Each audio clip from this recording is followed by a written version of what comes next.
Okay, so we are going to start here a second article from vector calculus known as a gradient. Remember, the most important articles from this vector calculus are these gradient, divergence, and curl. So these three definitions and the examples on that, they are very important one.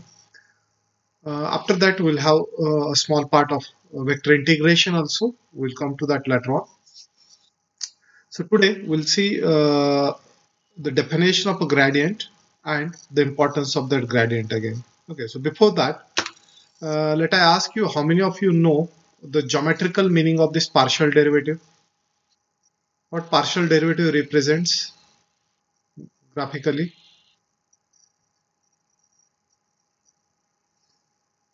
Yes, anyone? No idea.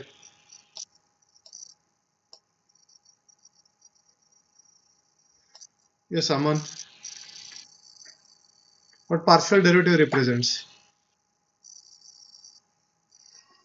So, partial derivative, like I studied recently, in a function of two variables differentiating with respect to one variable, keeping another variable constant. Okay, so you given me the definition of a partial derivative. In partial differentiation, we differentiate with respect to one independent variable, treating other independent variable as a constant.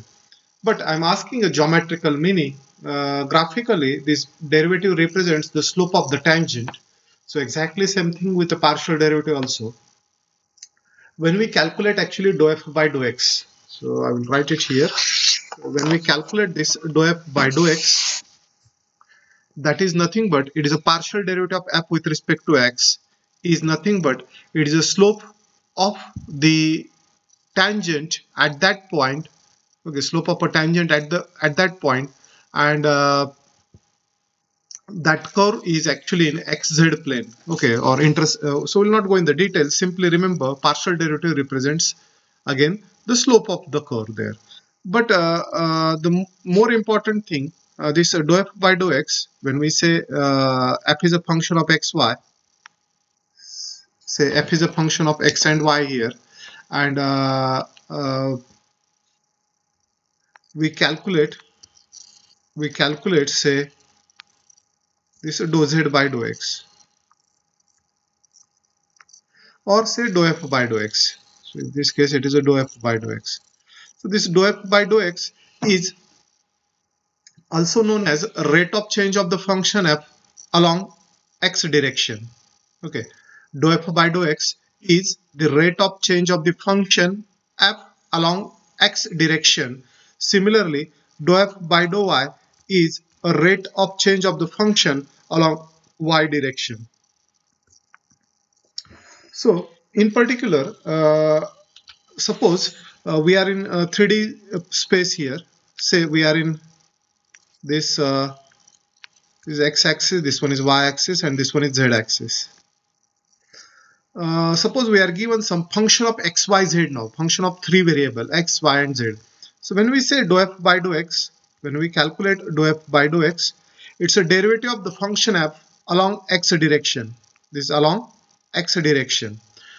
Similarly, dou f by dou y is a rate of change of function f, rate of change of the function f along y direction, and this dou f by dou z is a rate of change of the function along z direction.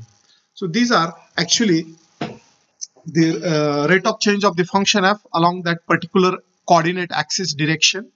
But suppose we are interested to find out the rate of change of this function f along some direction a bar. Say we want this along this vector a bar. This vector a bar is in the space, so it may be like I plus j plus k.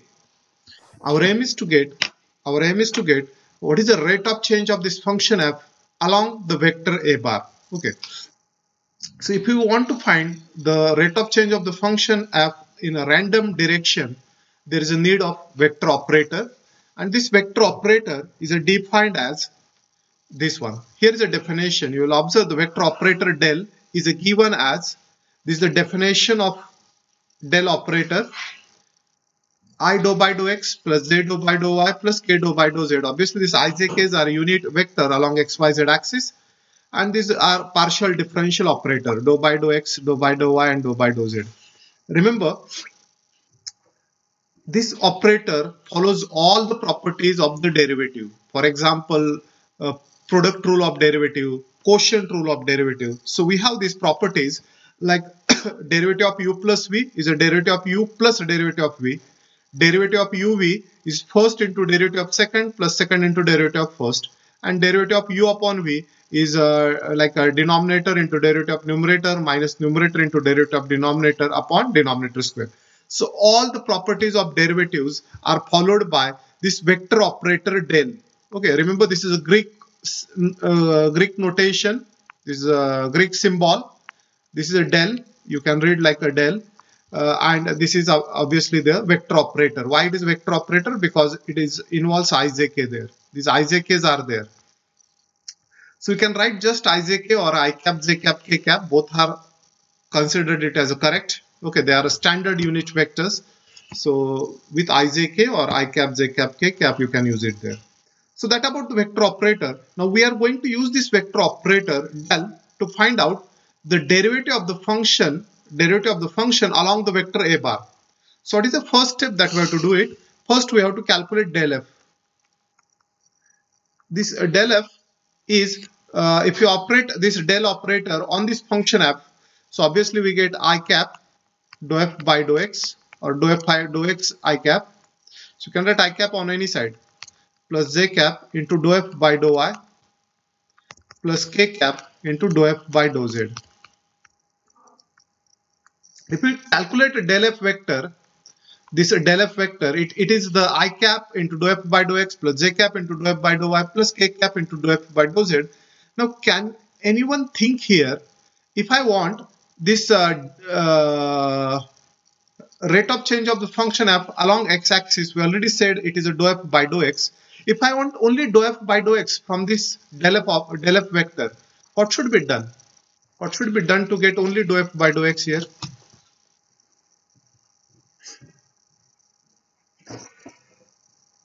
Yes. How to get only dou f by dou x vector from the del f vector?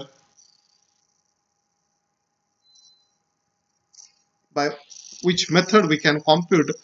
Only we have to just extract one component. We have to extract one component of a del f outside. So what should be done? Yes. Dot product. Yes, very good. That's the correct answer. But dot product of with which vector? Yes, correct. Correct. So we should take a dot product of del f vector along the vector of x-axis. So that is I cap. So if you take del f dot I cap, if I say del f dot I cap, I will get dou f by dou x only. So this del f dot I cap is known as a rate of change of the function f along x-axis.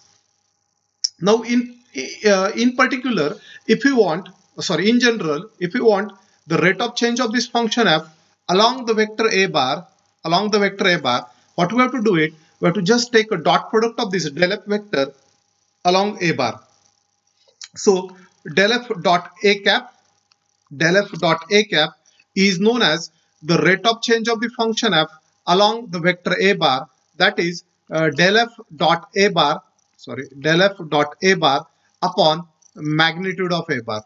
So this is the formula which is used to find out the rate of change of the function f along the vector a bar. But here one particular word is used, and that word is a directional derivative,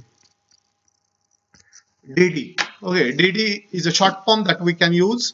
So dd is nothing but it is a directional derivative of the function f along the vector a bar is a del f dot a bar upon mod a bar. So that way we can find out the derivative of the function along any random direction. Okay, any random direction. In differential calculus, you already learned only these partial derivatives, but remember these partial derivatives are the derivatives along the coordinate axis only.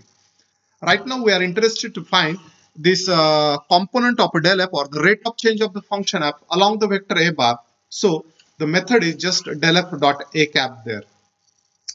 Now a last important thing. There are three, first of all, this is del f vector. this del f vector have one fixed direction with respect to the function xyz.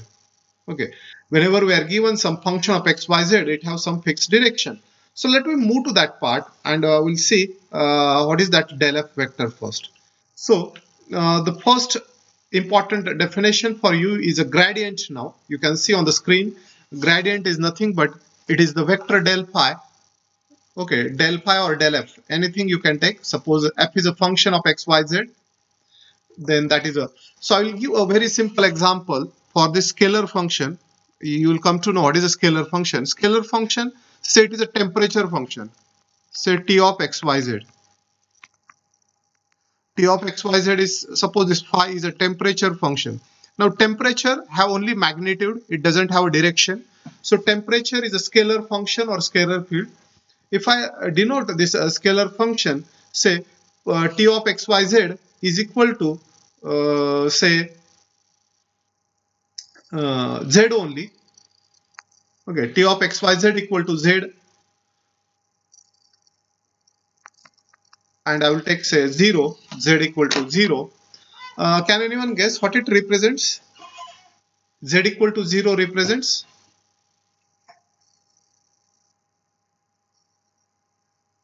Plane. Plane, correct. It is a xy plane, is it? So z equal to 0 represents xy plane. Now, right now I just said my temperature function, this temperature function is z equal to 0. Z equal to 0 is a temperature function. Means right now take any point in the xy plane. Okay, take any point in the xy plane. Okay, z equal to 0. Okay, z equal to 0 represents xy plane there. But obviously,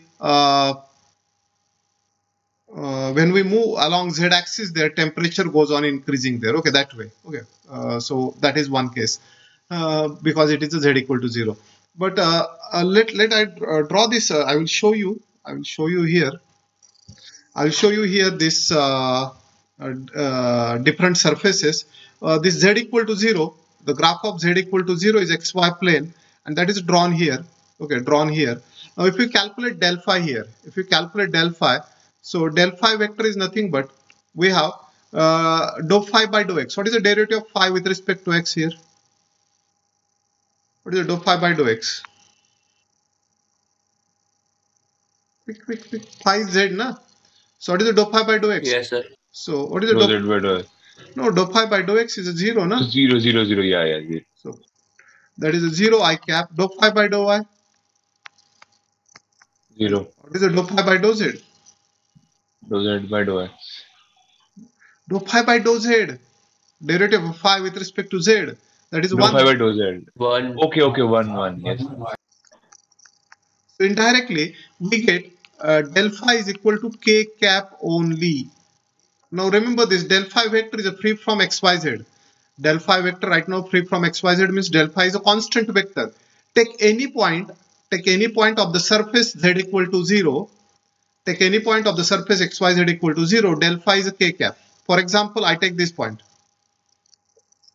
So what is the del phi? Del phi is along z axis, that is k cap. So this is the del phi vector. If I take this point and I want to show del phi is this vector. If I take this point, so del phi is this vector. Okay, that way. So in every case, this is del phi. Take any point on the surface, the del phi is along z axis, and remember at every time this del phi is a perpendicular to the surface. It is orthogonal to the surface. Perpendicular or orthogonal. Not necessary for a plane surface. If we are given some equation of the surface phi which represents this curved surface. Okay, the surface is not a plane surface now. This is a curved surface. On this surface also, if you calculate del phi, it will be the perpendicular to that surface. It will be perpendicular to that surface. So that about the direction of a del phi. Remember, the direction of del phi is perpendicular to the surface, normal to the surface. That is always for any surface. Okay. Indirectly, this del phi represents the rate of change of the function, and if we want that rate of change of the function in particular direction, we take the projection or component of that del phi along that direction. That is known as a directional derivative. Now, in which direction? In which direction we get the maximum component for del phi? Anyone? In which direction we will get the maximum magnitude of this del phi vector?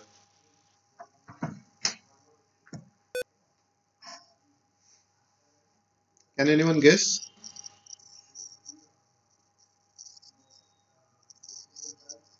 In which direction we get a maximum rate of change of the function phi? This del phi represents the rate of change, and if we want the rate of change in particular direction, we take a dot product, we already seen there, or projection there. But if we want the maximum rate of change, if we want a maximum rate of change, obviously we have to take the component of a del phi, this component of del phi, along del phi only, along this same vector only. Why? You will come to know every vector that if we want the maximum magnitude of del phi, so we should take a projection of del phi on del phi so that we'll get its own magnitude. So every vector is a maximum along its own direction. That's the property. Or in simple word, let I say tell you, suppose this xy plane, is a heated plane. This xy plane is a heated plane. Okay, and we want a direction in which maximum change of temperature is there. Maximum change in temperature for the heated plane is the direction of a, yes, the direction of del phi, that is the perpendicular direction. In this direction there is a max change in a temperature. Maximum change in a temperature is a direction which is perpendicular to xy plane. The reason is this plane is a heated. If you move along the plane, there will not be any change. There will not be any change in temperature. If you move with some angle, okay, this angle theta, then also there will be a change in temperature, but is a less. But maximum change in temperature is always normal direction. That way we say the gradient vector have always the direction normal to the surface. So we'll come to the most important things where you should focus for numericals. Let I tell you, the first and most important thing when the question comes, find the gradient of the function phi. Find the gradient of the function phi. We have to use this formula and we'll get the answer. This is example for a gradient. Next, the direction of del phi is normal to the surface. So when the question comes, the first word I said, it is a gradient. Whenever you read this word in the question, or whenever you read this this word in the question, that is normal vector to surface, normal to surface. When we want a normal vector to the surface or a gradient, we have to calculate del phi only. This del phi only. Or the third thing, if you want the directional derivative of a phi, so directional derivative of a phi, so all the three things have the same calculation, which is the del phi. So one vector del phi represents a gradient. It also known as a directional derivative, and it also known as a normal vector to the surface. But if you want the directional derivative along some vector a bar, we should take del phi dot a bar upon magnitude of a bar. So this we already seen. This is projection of del phi upon, on a bar there. And lastly, this del phi vector is a maximum along its own direction, that is normal to the surface. So that about the important things you should remember. Any doubt anyone here?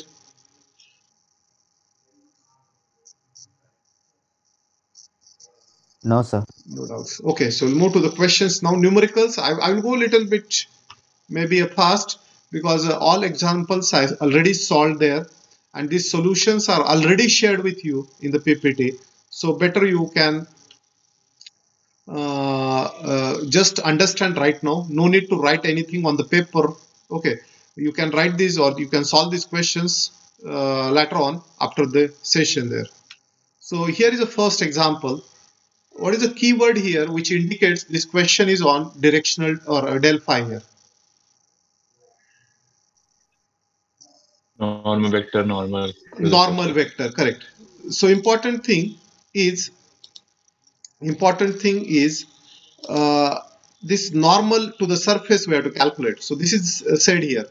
Find a unit normal vector to this surface. Whenever we want normal vector to the surface, we use a gradient only. So first thing we assumed, let phi is a given equation. Remember, all variables should be on one side of the equation. Constant can be on the RHS or left hand side.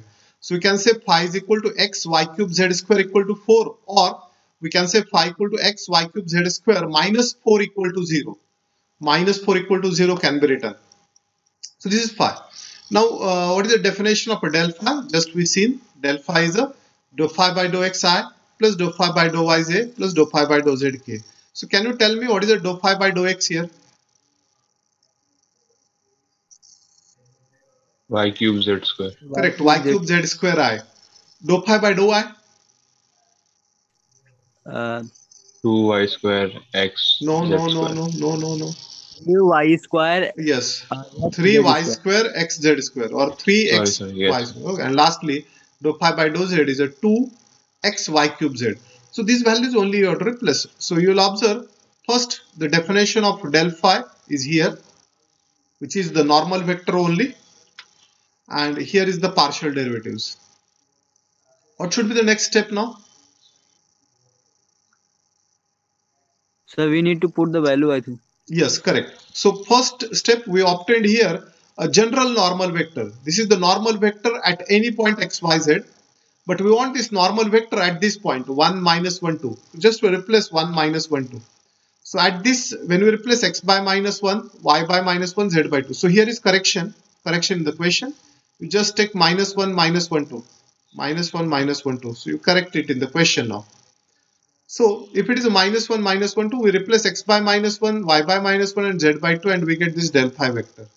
So this is actually a normal vector at that point. But yet the question is not completed. What is missing? So we have to find a unit normal vector. Correct. Very good. So if we have to find unit normal vector, what should be done? Sir, we have to just divide it by vector of this upon modulus of this vector. Yes, correct, Mahesh. Good. So just you have to divide by its own magnitude.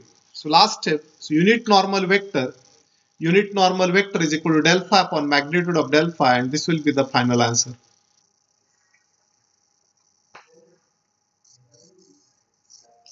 If anyone have a doubt, Sir, you subtracted yes? 4 like x y cube z square minus 4. Sir, why didn't you divide it? Because we want unit normal vector, na? No, sir, I'm asking it at the starting, sir. When this one? Yes, sir. No, why didn't you divide it? No. See, your function phi is in the form like phi is equal to some constant. So in this case, phi equal to x y cube z square equal to 4 can be kept. Okay, or you can keep it like phi is equal to x y cube z square minus 4 equal to 0. So phi should be equal to some constant. Now your answer is, if what happens if you divide this 4 on this side? So you will not get phi, you get phi by 4 there. Function phi upon 4 you get. So you just denote the given function as phi only. Got it? Yes, sir. Yes, sir. Got it. So either you can subtract or you can keep constant on RHS as it is. It will not a problem. Yes, sir. Okay. So whether you completed this, everyone understood. Means no need to write, I said, because this solution is already with you there in the PPT. PPT I already shared on WhatsApp group there. Okay. So if you've done this, I will move to the next then. Yes, sir. Done, sir. Okay, good. Question 2, go through the question and tell me first keyword. What is the keyword that indicates the question is on the gradient? Directional derivative. Yes, directional derivative. So whenever we have to calculate directional derivative, remember we have to calculate gradient only. So what should be the step 1?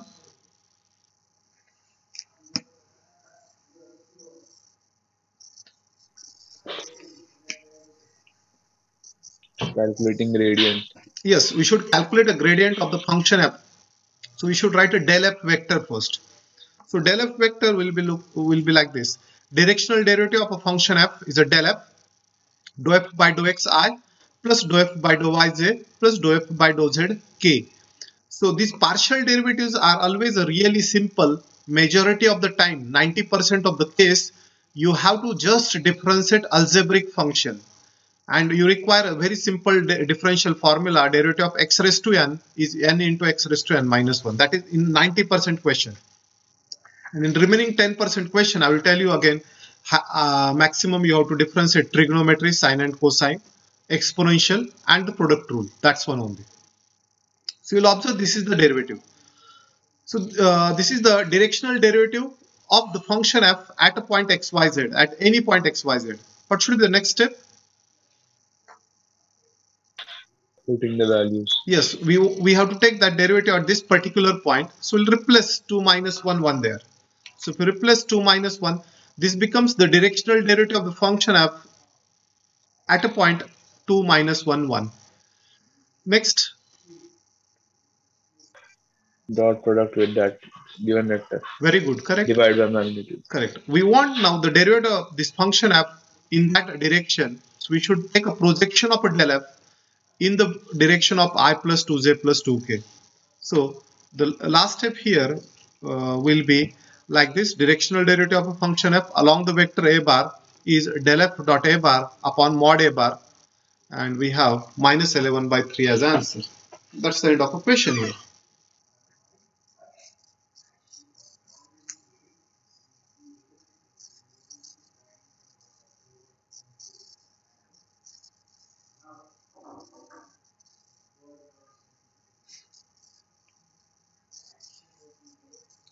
Are you completed this?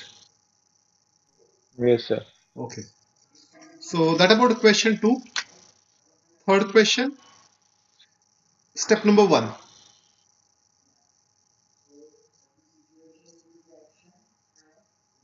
Sir, can you show the solution of the previous question again? So that solution is already in the PPT I said, na? You can go through it anytime. I think, sir, there was a mistake. So, Okay. sir, it is like y cube, sir. So, sir, minus 1 cube would be minus 1, and you have written 1. Just 1 minute. Where is a y cube? Here is a y cube. And okay, y is a minus 1. Okay. But Sir, so it would be minus 1. 1 minute. Del f dot a bar. Okay, so there is a correct. Yes. Okay, you are correct. So here is y cube. No. Where is a y cube? Okay, minus I should be there, na? Okay, good, correct. Yes, sir. Correct.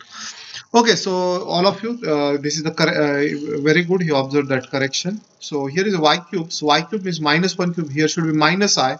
If it is a minus I, then here will be a minus 1. If here is minus 1, then probably the answer become. You can check. All these are minus 6 is minus 13. Minus 13 by 3. Is it? Yes, sir. Okay, good. Very good. So minus 13 upon 3 is the answer. You correct it. Okay, all you can correct it. Minus 13 upon 3. Okay, so this silly mistakes gives you the wrong answer, and remember this, if such a silly mistake happens, writing the formulas and this step, you get partial marking. Out of 5 you may get 2 to 3 marks only. Okay, if you write these wrong answers there. Yes, sir. Okay, it's question 3 now.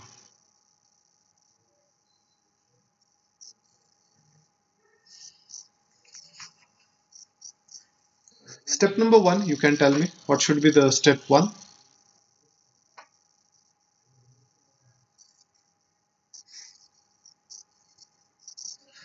Obviously the word this directional derivative indicates we should calculate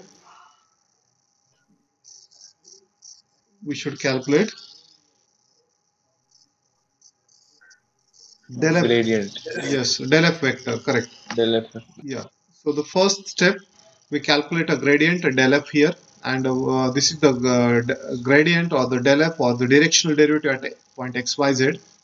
We want this directional derivative at this point P, so just we replace 1 2 3 there. We replace 1 2 3, we get a del f vector at that particular point.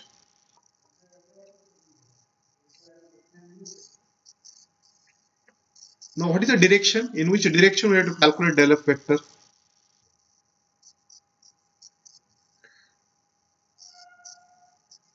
So PQ PQ. direction. And how to calculate that PQ direction now?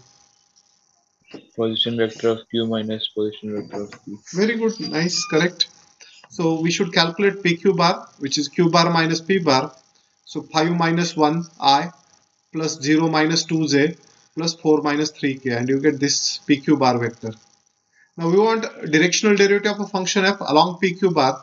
So obviously we should take a projection of a del f along PQ bar, and we get the answer del f dot PQ bar upon magnitude of PQ bar, and the answer is a 28 by root 21. That's one. So examples are really a simple. You should get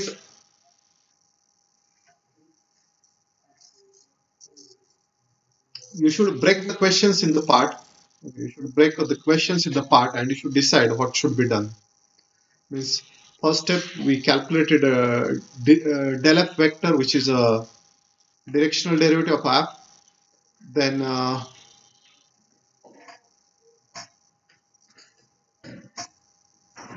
we got particular directional derivative, and then we get a directional derivative along that direction. Now in which direction this directional derivative is a maximum? Yes, anyone? Along itself. Along itself. So in the exam also you can write like this: this directional derivative is a maximum along its own direction, or you can write directional derivative is a maximum along 2i minus 4j plus 12k direction, along this direction. If you want the magnitude of maximum directional derivative, what can be done? Suppose I want maximum rate of change or maximum magnitude of rate of change. So what should be done?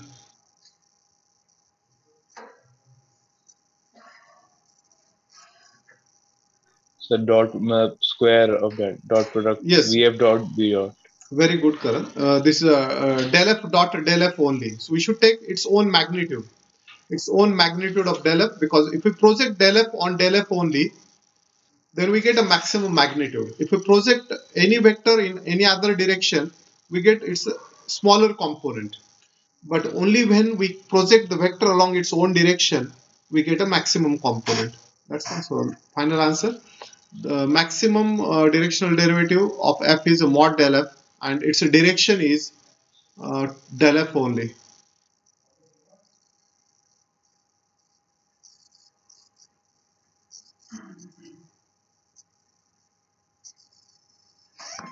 Have you completed this? Yes, sir. Okay, good. So next question is here. A similar question. Again, find the dd means directional derivative of this phi at this point in the direction of this line. So step one is very clear. We should calculate del phi. If you calculate del phi, you will observe this directional derivative and this is a del phi vector. Okay, up to here is not a problem. Then we want del phi at 111. So that is also not an issue. We replace 111 in this and we get this vector 25 by 2i minus 5j plus 0k. So 0k is there, so k component is not written. Now we want this del phi in the direction of that straight line. The straight line is given x minus 2, x minus 1 upon 2, y minus 3 upon minus 2 equal to z. So what about direction? How to get 2i minus 2j. 2i minus 2j? Very good, that's correct. So this is the straight line actually. The straight line is given in the form Plus of k. yes, this straight line is given in the form of passing point. Passing point is 130, and the denominators are the direction ratios. Okay, they are direction ratios. So that can be used to write the direction vector along that line. So vector along that line is given as a 2i minus 2j plus k. 2i minus 2j plus k. I hope you are getting, because its denominators are directional ratios there. And now we want del phi along this vector a bar. So just we'll take projection of del phi along that a bar. And 35 by 3 will be the answer then.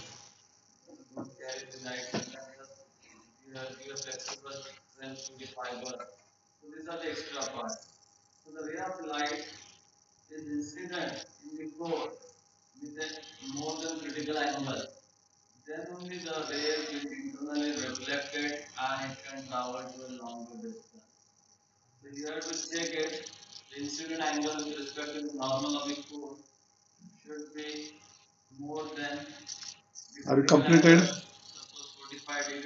Any doubt? After this, one last question we'll take it.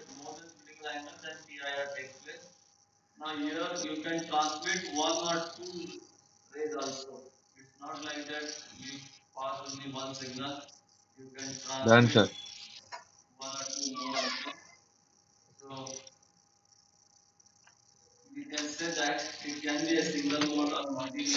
Okay.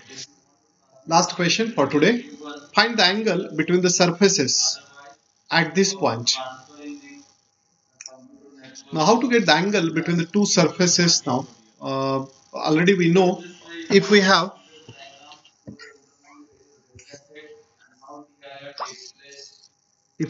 two curves, say curve C1 and this curve C2, and they are intersecting at some point, and we want the angle between them. So to get the angle between the two curves, we can draw a tangent. So I can draw a tangent 1 to the curves, say it is a T2 for tangent 2 for curve C2, and say this is the tangent 1 for C1. So indirectly I got this T1 tangent 1, T2 tangent 2, and we can get this angle between them as a theta. This is one of the way. To get the angle between the tangents to the curve is the angle between these curves. Similarly, there is another way. Another way is nothing but I can say this T2 actually if T1 is a tangent,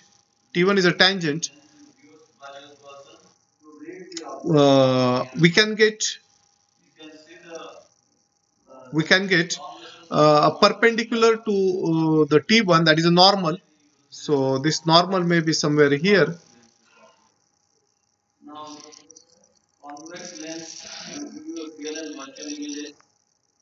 Oh, just I got solution here. Just 1 minute.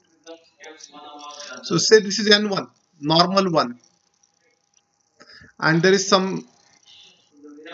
Sorry, my mistake. Okay, I will take simply their normal 2. Remember, angle between the tangents or angle between the normal is nothing but the angle between the curves or the angle between the surfaces. That's the property we can use it here. And as we want to use this property, the thing that we have to do it here, first step, we give the notation to this first equation as a surface one. So say F1 is x square plus y square plus z square equal to 9, and F2 is x square plus y square minus z minus 3 equal to 0. So you can keep this 3 on this side, or you can keep this 3 on the RHS also. So you can keep x square plus y square minus z equal to 3. Okay, that 3 can be on any side there.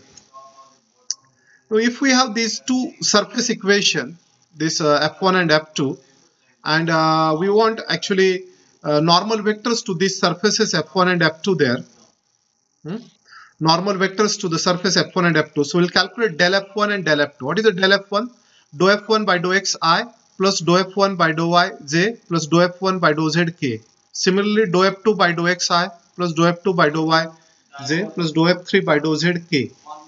Now this is the point. Actually, this point is common to both the surfaces. So this point already satisfies this equation. If I replace x, y, z by in this equation 1 or equation 2, they will satisfy that equation.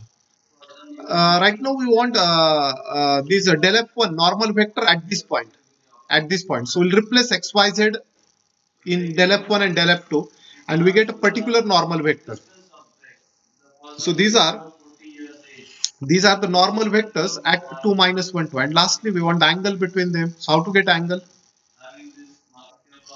Cos inverse dot product divided by their magnitude. Correct. So cos theta is our standard formula that can be used to get the angle. So cos theta is del f1 dot del f2 divided magnitude of del f1 and magnitude. So theta is a cos inverse of 8 by 3 root 21. That will be the answer. Is there any doubt, anyone?